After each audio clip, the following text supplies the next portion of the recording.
राधा और रुक्मणी की कहानी। एक रात नींद में श्री कृष्ण के मुख से राधा का नाम निकला।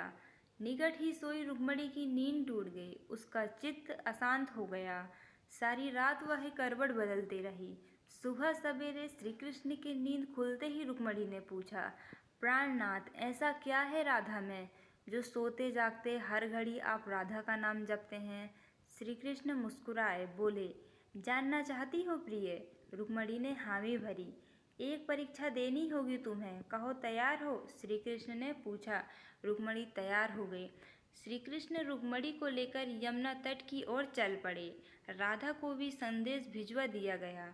जब तीनों यमुना तट पर पहुँचे तब श्री कृष्ण ने अपना एक केस तोड़ा और इसके द्वारा यमुना के इस पार से लेकर उस पार तक एक महीन पुल बना दिया।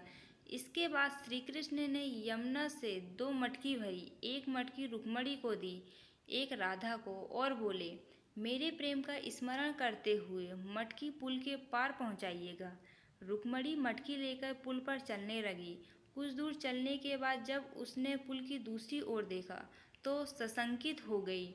उसके कदम डगमगाने लगे। उसने स्वयं को तो संभाल लिया किंतु मटकी संभाल न पाई।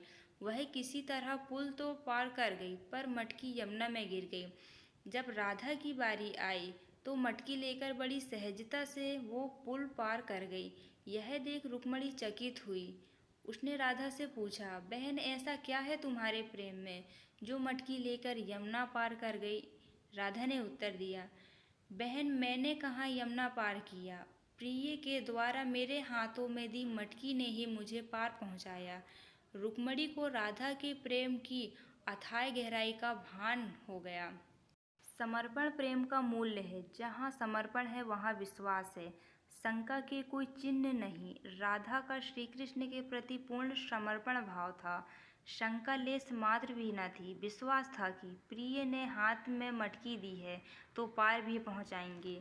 सीख, प्रेम करें तो पूर्ण समर्पण भाव से करें।